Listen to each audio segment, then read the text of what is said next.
नमस्कार दोस्तों, स्वागत है आपका आपके भक्ति भजन चैनल में। सबसे पहले तो आपको नवरात्रि और आगामी श्री राम नवमी की ढेरों शुभकामनाएं।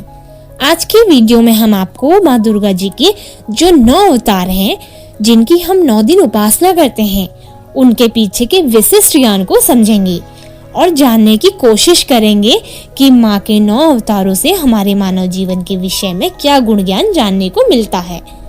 दोस्तों, शास्त्र संप्रदाय में माँ दुर्गा को ब्रह्मा के निराकार रूप का स्वरूप माना जाता है, पर ये दुनिया में शायद इकलौता ऐसा संप्रदाय है जहाँ पर ब्रह्मांड की उत्पत्ति के पीछे की जो शक्ति है उसकी स्त्री रूप में देखा गया है। दुर्गा जी की उपासना का इतिहास तो बहुत प्राचीन है, न केवल पुराणों में, आगम ग्रंथों में, इतिहास ग्रंथों में जैसे कि रामायण और महाभारत में माँ दुर्गा का उल्लेख मिलता है, वही ऋग्वेद, अथर्ववेद, आर्यंक और देवी उपनिषद में भी उनका उल्लेख मिलता है। उनके 9 अवतारों के पीछे का जो रहस्य जान लेते हैं दोस्तों, सनातन धर्म में जब अवतारों की बात होती है तो जहाँ एक तरफ विष्णु जी के दशावतार प्रसिद्ध हैं, वही दूसरी तरफ माँ दुर्गा के 9 अवतार।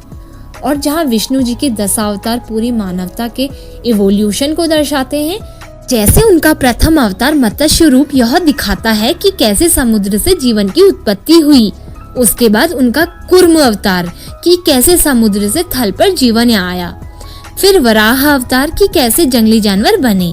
फिर नरसिंह अवतार की जानवर से मनुष्य की उत्पत्ति हुई। और उसके बाद आने वाले अवतार जैसे कि परशुराम, राम, कृष्ण, बुद्ध और कल्कि, यह अवतार ऐसा दिखाते हैं कि कैसे बौद्धिक क्षमता जो थी इंसान की धीरे धीरे बढ़ती गई और साथ में कैसे उनकी आकांक्षाएं बढ़ी।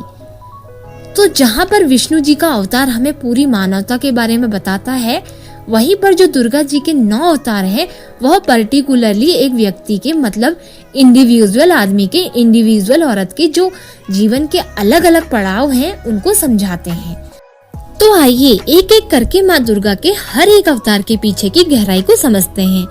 दोस्तों, दुर्गा जी का प्रथम अवतार शैलपुत्री है और अगर आप नाम पर ध्यान दें तो इसमें 2 चीज देखने को मिलती है, एक शैल और दूसरा पुत्री। शैल का मतलब होता है पर्वत और पुत्री का मतलब आपको पता है लड़की, तो शैलपुत्री का मतलब होता है पर्वत की पुत्री। और ये जो रूप है ये माता का ये सबसे प्रिमिटिव रूप है, मतलब अभी वो पैदा हुई है।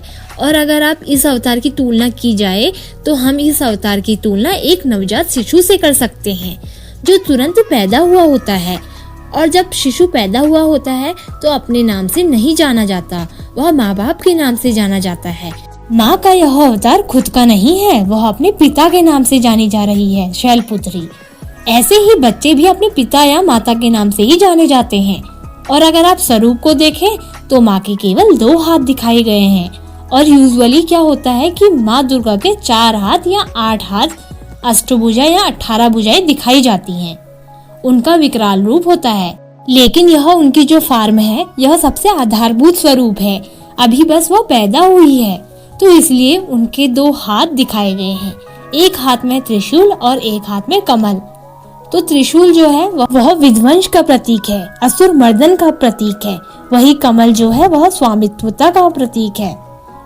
तो जैसे बच्चों में कई ढेर सारी पोटेंशियल होते हैं कि वह बड़ा होकर क्या क्या करेगा, वैसे ही माँ दुर्गा में भी बहुत पोटेंशियल है कि जहाँ एक तरफ वह असुरों का मर्दन कर सकती है, त्रिशूल उठा सकती है, वेपन उठा सकती है, वही दूसरी तरफ जो कमल है वह इस बात को दिखाता है कि माँ शांति, आनंद और धर्म की स्थापना भी कर सकती है। यह उनका पोटेंशियल है। तो ये सबसे आधारभूत स्वरूप है। पहला स्वरूप है, आप इसकी नवजात शिशु से तुलना कर सकते हैं। दोस्तों, माँ दुर्गा का दूसरा अवतार जो है वह ब्रह्मचारिणी अवतार है। और अगर इस अवतार की आप तुलना करें तो आप इस अवतार की तुलना एक विद्यालय जाने वाले शिशु से कर सकते हैं। शिशु पैदा हो गया, शैलपुत्री, अब उसको विद्यालय जाना है क्योंकि अब जो उम्र है वह सीखने की सही उम्र है और अब हमें अध्ययन करना है, कठिन अनुशासन से ब्रह्मचर्य का पालन करना है। इसीलिए इस अवतार को ब्रह्मचारिणी बोला गया है। अगर आप प्राचीन भारत में देखें तो प्रथम जो 25 वर्ष होते हैं जब आप विद्यालय में पढ़ते हैं, गुरुकुल में पढ़ते थे, तो ब्रह्मचर्य का पालन करना होता था। उसे ब्रह्मचार्य आश्रम बोला जाता था, इसीलिए इस अवतार को भी ब्रह्मचारिणी कहते हैं।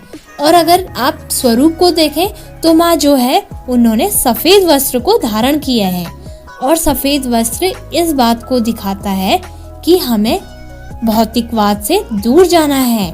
ये उम्र जो हमारी है वो त्याग और तपस्या की है। पूरा फोकस हमें अध्ययन में लगाना है, इसीलिए माँ सफेद वस्त्र धारण की है। और दोनों हाथों में, जिसमें एक में कमंडल और एक में माला है, जो उसका तपस्विनी स्वरूप है। मतलब यह जो स्वरूप है त्याग और तप का स्वरूप है। अपने जीवन का उत्कृष्ट बनाने के लिए आपको प्रथम जो 25 वर्ष हैं, इसमें मेहनत करनी होती है। सांसारिक प्रपंच से दूर जाना पड़ता है, और ऐसा हर विद्यार्थी को करना पड़ता है अगर उसे जीवन में सच में कुछ अच्छा करना है, कुछ अच्छी दिशा में आगे बढ़ना है। इसीलिए स्वरूप की तुलना आप विद्यालय में पढ़ने वाले, गुरुकुल में पढ़ने वाले एक शिशु से कर सकते हैं।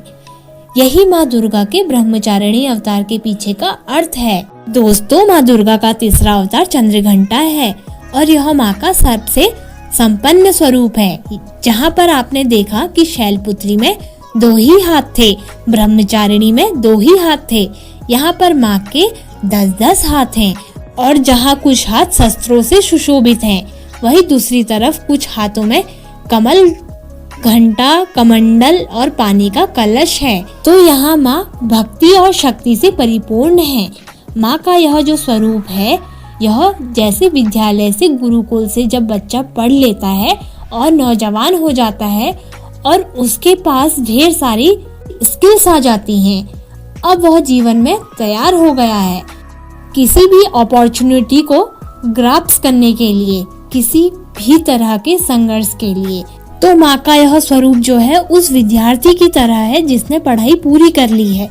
जैसे माँ ने ब्रह्मचारिणी रूप में तपस्या की त्याग किया, और फिर उसके बाद जो है उसको इस तरह की ढेर सारी विद्याओं का ज्ञान हो गया। और उसके बाद देखें तो माँ के मस्तक पर तीसरी आँख भी खुल गई है, जिस बात का प्रतीक है कि माँ अब किसी भी तरह के संघर्ष के लिए तैयार है, विजिल है, विजिलेंस है। अगर शत्रु आएंगे तो उसका दमन करेंगे, और अगर जरूरत पड़ी तो धर्म की स्थापना करेंगे।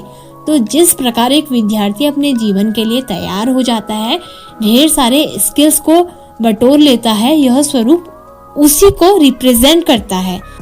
दोस्तों, माँ दुर्गा का चौथा अवतार है कुष्मांडा।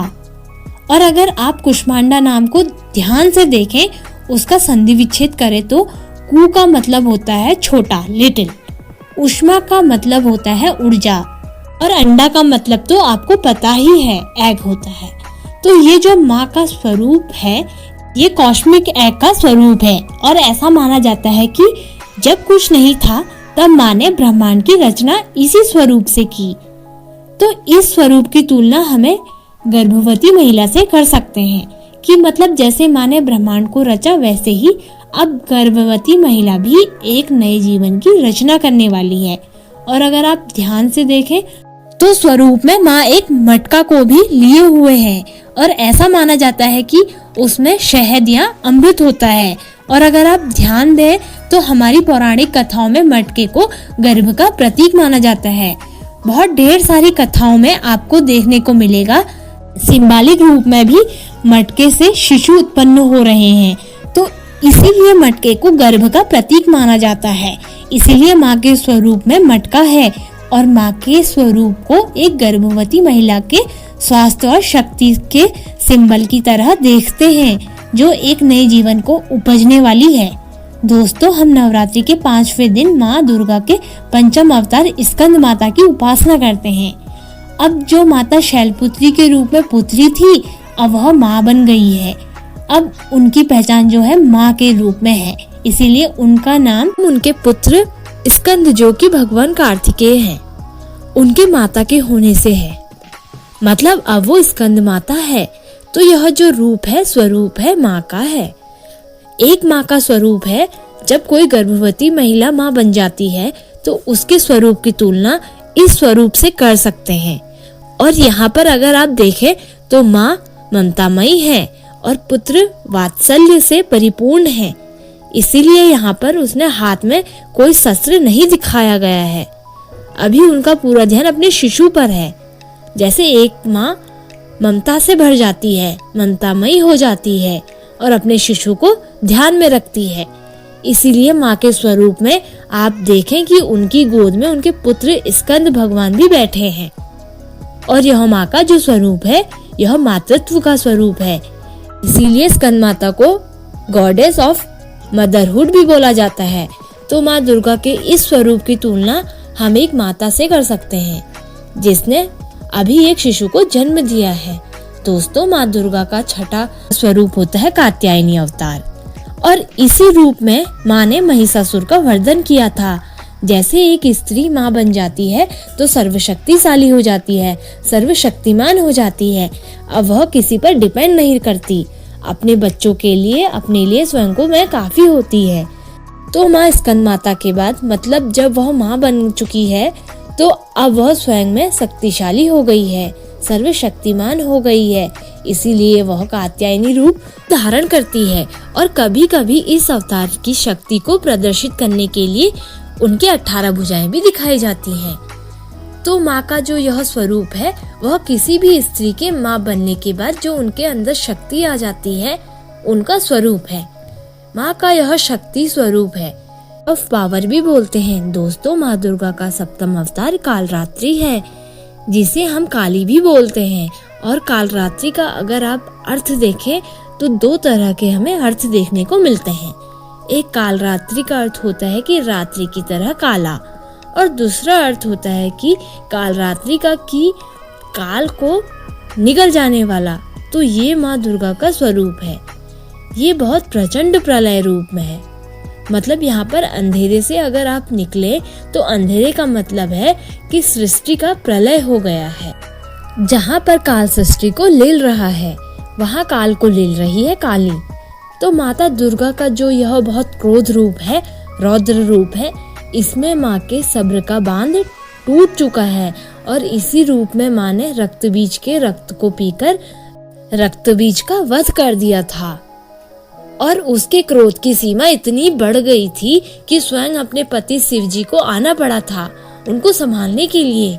माता का बहुत रौद्र रूप है जो दर्शाता है कि जहाँ पर स्त्री अपनी ममता से एक नए जीवन को रच सकती है, ब्रह्मांड को रख सकती है, एक नवजात शिशु को डरा सकती है, वही समय आने पर धर्म की स्थापना के लिए वही स्त्री रौद्र रूप धारण करके जीवन को ग्रहण भी कर सकती है।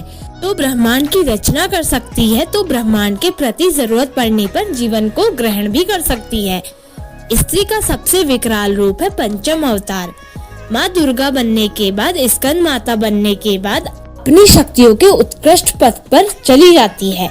जैसे कि उन्होंने कात्यायनी रूप लिया जो क्रोध का रूप है। तो यह जो स्वरूप है माता के सबसे परिपूर्ण रूप है, कंप्लीट रूप है, उनका सबसे उग्र रूप है। तो इसलिए आप देखिए कि सप्तमी के बाद माँ की जो पूजा अर्चना है बहुत तीव्र हो जाती है। सप्तमी, अष्टमी, नवमी का बहुत महत्व है।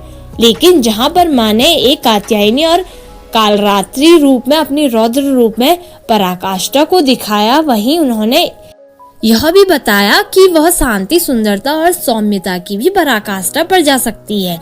और वही यह स्वरूप है महागौरी का। जो अष्टम अवतार है वह महागौरी का अवतार है और महागौरी के स्वरूप में वह अपने पति शिव के साथ, अपने पुत्र गणेश जी और कार्तिक जी के साथ एक पारिवारिक सौहार्द के रूप में रहती है। तो यह जो स्वरूप है माँ का, वह किसी भी स्त्री या पुरुष को अपने पारिवारिक उन्नति और सुख के प्रति जो उत्तरदायित्व उसको याद दिखलाता है। महागौरी स्वरूप माँ का अत्यंत प्रेम में प्रेमपूर्ण स्वरूप है। दोस्तों, महागौरी माँ दुर्गा का अंतिम रूप है और माँ के स्वरूप की तुलना हम उस स्त्री से कर सकते हैं जिसे जीवन के सभी अनुभवों का ज्ञान हो चुका है और अब इस बात का उपयोग करके वह अपने आगे आने वाली पीढ़ी को धर्म मार्ग पर प्रशस्त करेगी। मतलब माँ के स्वरूप ने ब्रह्मांड की हर चीज को जान लिया है, ब्रह्मांड पर विजय प्राप्त कर लिया है। अब उनके लिए कोई चीज गम में नहीं है।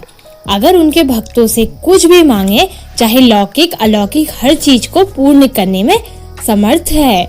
जैसे हमारी नानी और दादी माँ होती हैं कि नाती पोतों के लिए कुछ भी कर जाती है, कितना भी कर जाए कम लगता है। इसी प्रकार स्वरूप है जो माँ का जो स्वरूप है, सिद्धिदात्री स्वरूप है। यह भक्तों पर अत्यंत कृपा बरसाने वाला स्वरूप है।